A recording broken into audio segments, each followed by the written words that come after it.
She signed adoption papers, but there is a prior directives. How did she miss that? She signed the papers while I was unconscious and told me my baby was gone. I couldn't even sit up when the text hit my phone. I'm Aria, 24, stuck in a hospital bed after an emergency C-section, barely able to move, still numb from anesthesia. And my mom was standing at the foot of my bed like she'd already handled everything. She said it was for the best, that I wasn't ready, that a better family already had my newborn. I never agreed. I never signed anything. My fingers were shaking, but I still typed back one word, noted. That's when there was a knock. A woman stepped inside, glanced at me, then at my mom's paperwork, and her expression changed instantly. Wait, she said quietly, flipping the page. Who authorized this? Before we continue, please hit the like button, subscribe to the channel, and turn on the notification bell for updates. My mom didn't answer right away. Diane just blinked at the woman, then straightened her posture like she was being challenged. I did, she said, her voice steady, almost rehearsed. I'm her mother. She was incapacitated. I made the call. The social worker didn't react the way I expected. No argument, no raised voice. Just a slow inhale as she looked back down at the document in her hands and then at me. Ma'am, she said, stepping closer to my bed, did you personally consent to any adoption or temporary placement? My throat felt like sandpaper. I could barely get the words out. No, that was enough. Diane shifted beside me, sharper now. She doesn't even understand what's happening yet. She cut in quickly. She was barely conscious. This is exactly why I had to step in. I turned my head slow, heavy but locked eyes with her. You didn't have the right. Her jaw tightened, but she didn't look away. I had the responsibility. The room felt smaller. The machines kept beeping, steady, like nothing was wrong, like my entire life hadn't just been signed away while I was unconscious. The social worker flipped to another page. I watched her fingers pause. That's when my mom's confidence slipped just for a second. A flicker, a hesitation. My phone was still in my hand. And even though my body felt weak, my mind was completely clear now, because I knew exactly what she'd just signed, and exactly what I had filed before any of this happened. The social worker's expression hardened as she read further. Then she looked up directly at my mom. This signature, she said slowly, tapping the page, doesn't override the prior directive on file. Diane frowned. What directive? The social worker didn't answer her. She reached into her folder, pulled out another document, and unfolded it carefully. My name was at the top, and the moment my mom saw it, her face changed. What is that? She asked. The social worker's voice dropped, controlled, final. This, she said, is why we need to stop everything right now. Nothing is moving forward until this is verified. The social worker's voice didn't rise, but it carried enough weight to freeze the room. My mom let out a short, disbelieving breath. Verified? There's nothing to verify. I already signed the release. The agency has the baby. The word times, baby times, landed hard in my chest, but I didn't react the way she expected. I just watched.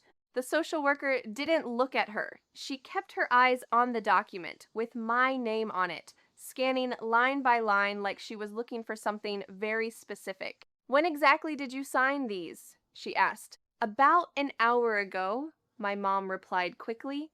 They said time was sensitive. And your daughter? The social worker asked, glancing toward me again. Was she conscious at any point during that process? No, I said before my mom could answer, my voice still thin but steady. My mom exhaled sharply. She was in no condition to make a decision. That's not what I asked, the social worker said, calm but firm. A nurse lingered just outside the door now, pretending to check something on a chart. Another one slowed down in the hallway. The room didn't feel private anymore. I could see it happening, the shift. My mom noticed it too. Her tone changed, tightening. Look, I did what any responsible parent would do. She's 24, alone, no stable income. This child deserves better than uncertainty. I said I'd figure it out, I whispered. You said that, she shot back, but saying and doing are different things. The social worker finally looked up. And overriding a competent adult's rights is something else entirely. Silence pressed in again. My mom crossed her arms, defensive now. I'm her next of kin. That gives me authority when she's incapacitated. The social worker tilted her head slightly, only under very specific conditions. Then she lifted the paper with my name on it, and only if those conditions haven't already been legally restricted. My mom's eyes flicked to the page. What does that even mean? I didn't say anything. I didn't need to, because I could see the exact moment she realized this wasn't just confusion. This was a problem. The social worker stepped toward the door. I'm going to make a call to confirm what I'm seeing here. You're overreacting, my mom said quickly, stepping forward. This has already been processed. The social worker paused, then turned back, her expression unreadable. That, she said, holding up both documents slightly, is exactly what concerns me. She walked out into the hallway, already dialing. My mom turned to me immediately. What did you do? Her voice wasn't calm anymore. It was sharp, searching. I met her gaze, still too weak to sit up, but not weak enough to look away. I made sure, I said quietly, you couldn't do this. Her eyes narrowed. You think some piece of paper is going to undo what's already done? I didn't answer, because down the hall, I could hear the social worker speaking low, urgent, and a few seconds later, another set of footsteps started coming toward the room. By the time the footsteps reached the door, my mom had already stepped back just enough to look composed again. But it didn't work. Two more people walked in with the social worker, one in hospital administration, the other holding a tablet, already pulling up records. The energy in the room shifted instantly. This wasn't a conversation anymore. This authorization shouldn't have cleared, the social worker said, more to them than to us. Then her eyes moved to me. Unless something was missed. My mom let out a tight laugh. Nothing was missed. I signed legally. The agency approved it. The man with the tablet didn't look up. We're seeing a prior directive filed under the patient's name, he said. Time-stamped 3 days ago. 3 days. Right before everything went wrong, my mom's head snapped toward me. What did you file? I swallowed, my throat still raw. Just something I needed. That's not an answer, she snapped. The social worker stepped in before I could respond. It might be enough. She turned the tablet slightly so the others could see. Lines of text scrolled legal language, dense, specific. Restricted consent order, she read aloud. Patient explicitly denies all third-party authority over medical and custodial decisions in the event of incapacitation. My mom's face went still. That's not, she started, but stopped. The room was too quiet. And there's more, the man added, scrolling. Any attempt to override this directive triggers an automatic review and mandatory report. Now, everyone was looking at my mom. Not as a parent, as a problem.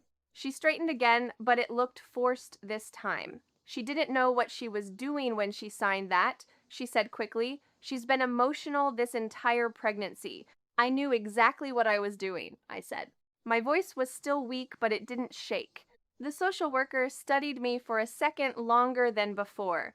Then she nodded slightly, like something just confirmed. Did you sign anything granting your mother temporary guardianship? She asked. No. My mom stepped forward again. She didn't need to. I'm her mother. That doesn't override this, the social worker replied, tapping the screen.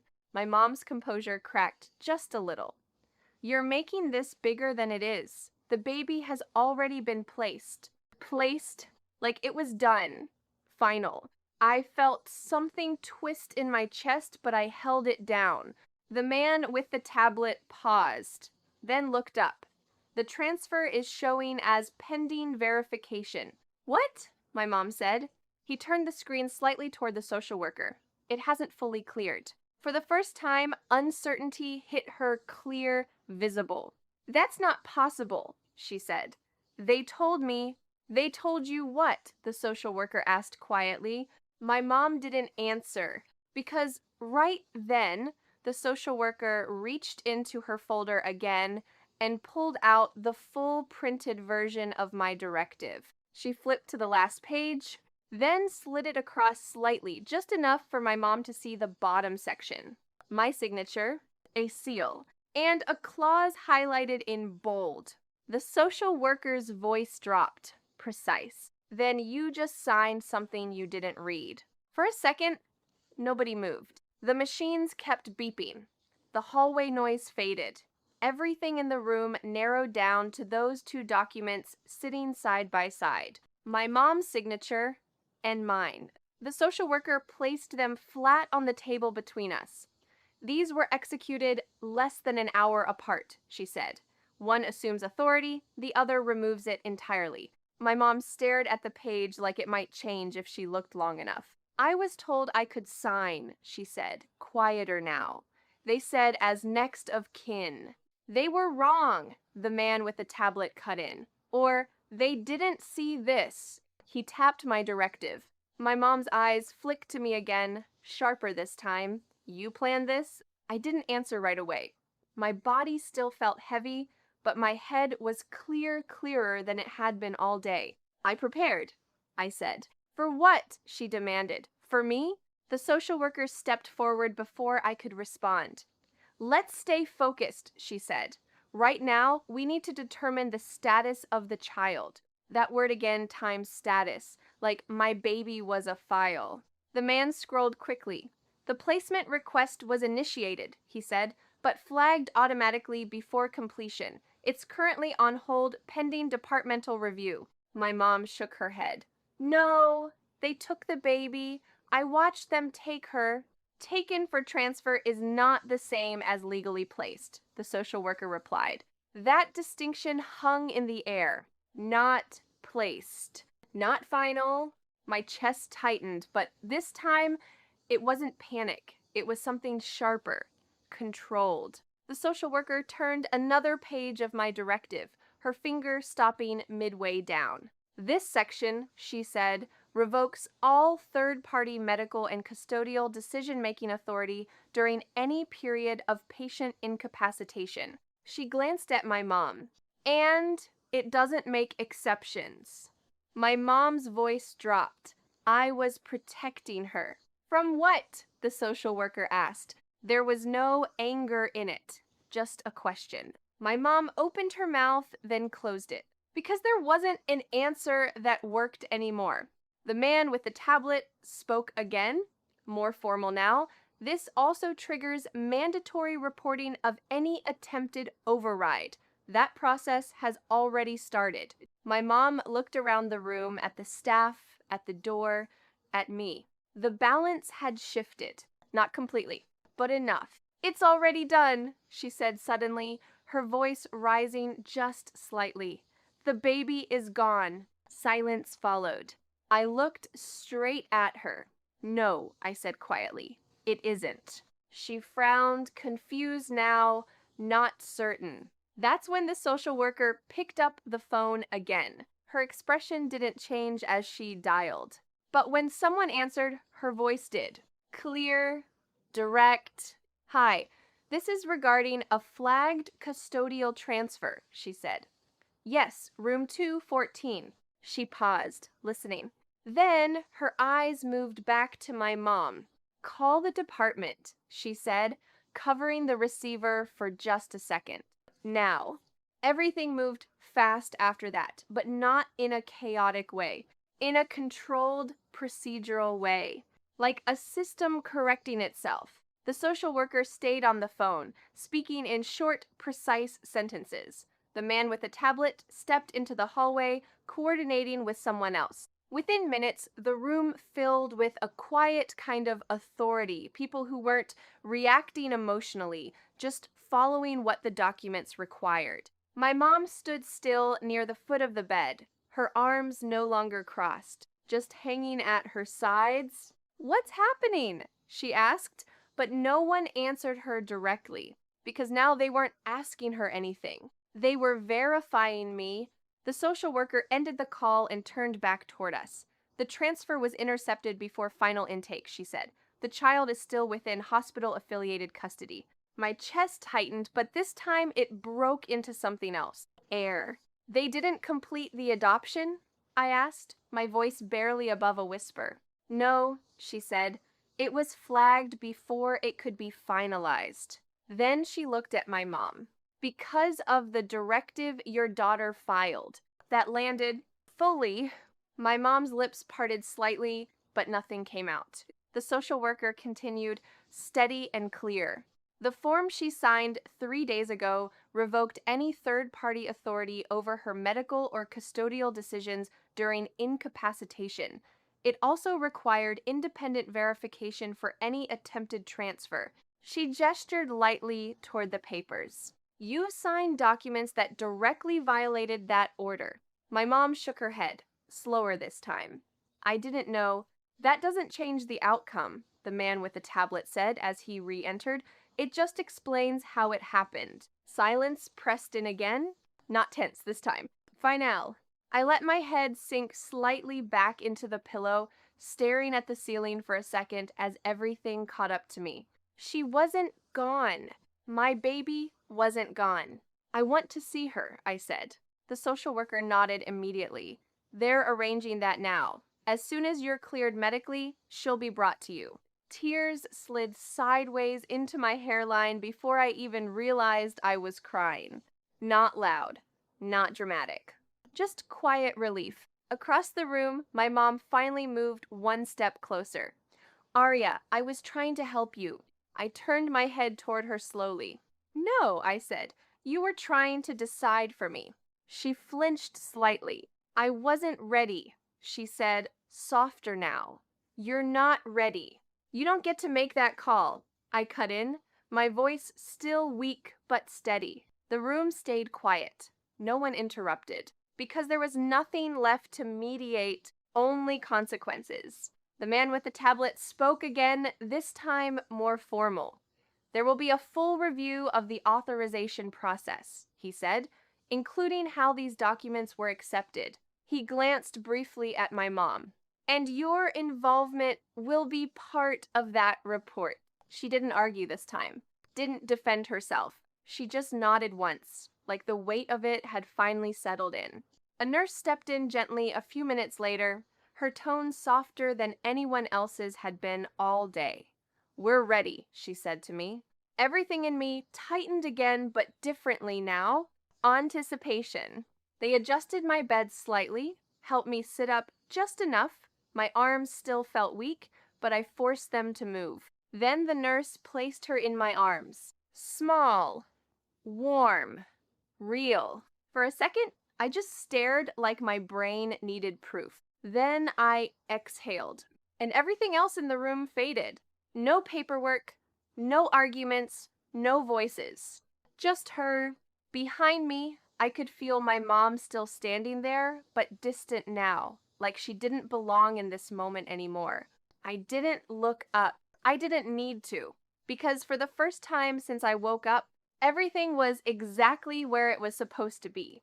After a long silence, I spoke quiet but clear.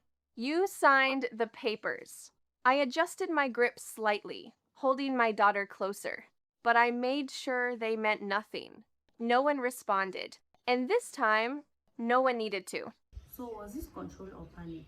What would you have done in her place?